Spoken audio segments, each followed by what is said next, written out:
नमस्कार, मैं हूं पीयूष शर्मा और आप देख रहे हैं नेक्स्ट 9 न्यूज़ पॉलिटिकल फाइट। अब देखिए, दिल्ली का जो मॉडल है, जो दिल्ली मॉडल जिसे कहा जाता है, अरविंद केजरीवाल के जो उसका बखान जिस तरह से करा है, उसके चक्कर में आकर ही देखिए कि उनकी दिल्ली में सरकार बनी थी पहले तो, और उसके बाद देखिए पंजाब में बनी और गुजरात में 5 सीट आ गई दिल्ली मॉडल के चक्कर में।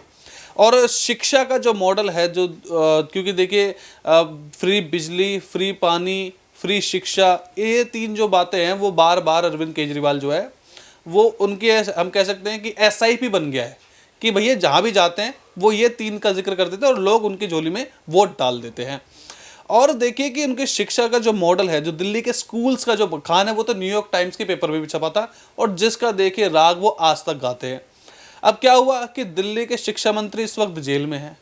दिल्ली के जो पूर्व शिक्षा मंत्री जिसे कहेंगे, उन्होंने तो इस्तीफा दे दिया। अब आतिशी मार्लेना जो है वो शिक्षा मंत्री बना दी गई है।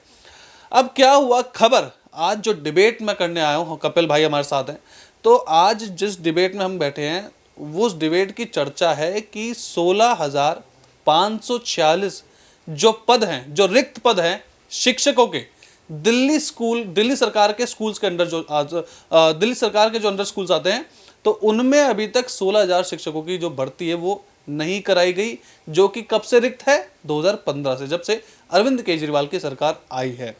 और इसमें देखिए खुलासा कैसे हुआ कि हाई कोर्ट में एक वकील ने पिटीशन डाली थी, उसमें दिल्ली शिक्षा निदेशालय के जो वकील थे उन्होंने हलफनामा पेश किया था। उसमें ये सब निकल के आया कि 2015 से लेकर अब तक दिल्ली के सरकारी स्कूलों में, जो कि अरविंद केजरीवाल के अंडर आते हैं, उनमें 16,000 जो शिक्षक है वो अभी तक नहीं भर्ती कराए गए।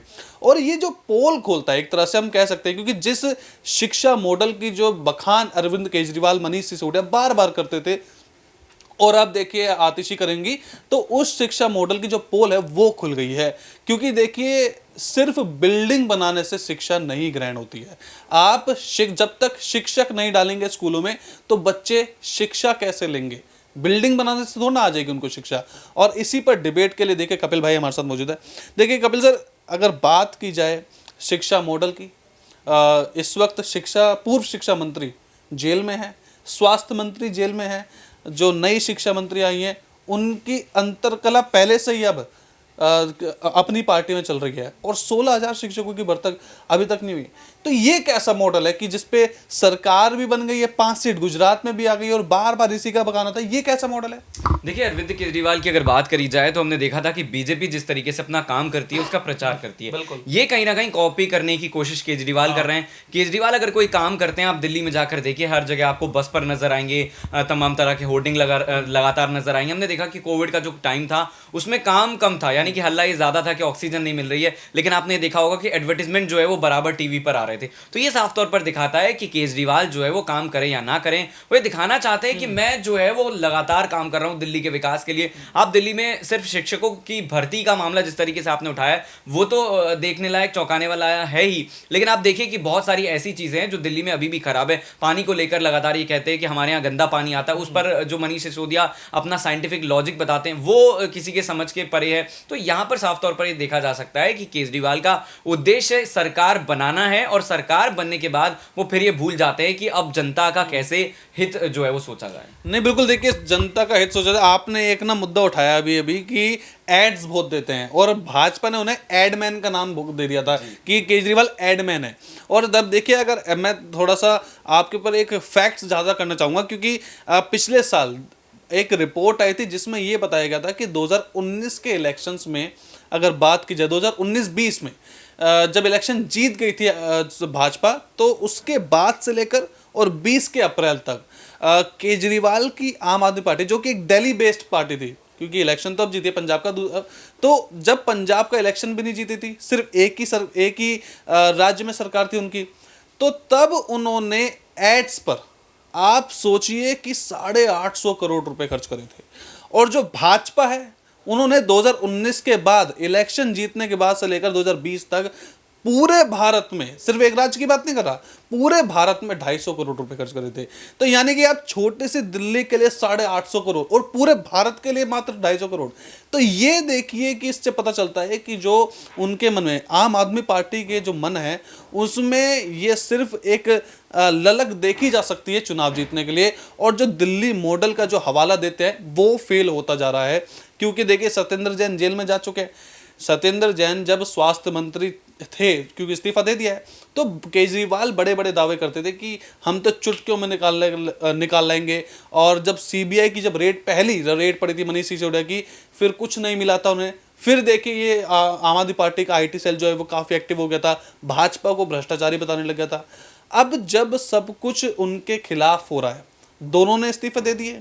अरविंद केजरीवाल जो गुजरात का दावा कर रहे थे कि हमारे सीएम बनेंगे, ये बनेंगे, तो सीएम पद के जो अधिकारी थे, यानी कि जो सीएम पद के लिए लड़ रहे थे, वो हार गए, सब हार गए। तो अब आपका कहना है कि केजरीवाल के जो पार्टी है उसका पतन शुरू हो गया कांग्रेस की तरफ। देखिए, कांग्रेस की तरफ फिलहाल पतन होगा ऐसा तो नहीं कहा जा सकता है, लेकिन ये जरूर कहा जा सकता है कि अरविंद केजरीवाल की जो निगाह है वो अब आने वाले 2024 के लोकसभा चुनाव को लेकर हैं। हालांकि हमने देखा कि मनीष सिसोदिया पूरे मामले में फंसते हुए नजर आ रहे हैं। तमाम तरह के उन पर आरोप है, मनी लॉन्ड्रिंग का हो गया, शराब घोटाले को लेकर हो गया। तो ऐसा नहीं कि एक जो है वो घोटाला है। और आप ये देखिए कि अरविंद केजरीवाल जब टिकट बांट रहे थे, जब उन्होंने अपनी पार्टी का गठन किया था, तब भी वो ये कह रहे थे कि बाकी सब चोर हैं, एक ईमानदार पार्टी सिर्फ अरविंद केजरीवाल की पार्टी। और आप देखिए कि लगभग 10 साल बीतने वाले हैं, 10 साल बीत चुके हैं, और उस दौरान कितने सारे नेताओं पर न सिर्फ आरोप लगे हैं, बल्कि आपने सत्येंद्र जैन का नाम गिनाया, आपने मनीष सिसोदिया का नाम गिनाया, और यह तक कहा जा रहा है, जो सुकेश चंद्रशेखर है उन्होंने कहा कि सबसे बड़े सरगना तो इनके अरविंद केजरीवाल है, उनका अगला नंबर है। तो जिस तरीके से लगातार जो तमाम आरोप हैं, ना सिर्फ वो लग रहे हैं बल्कि खुलासे भी हो रहे हैं।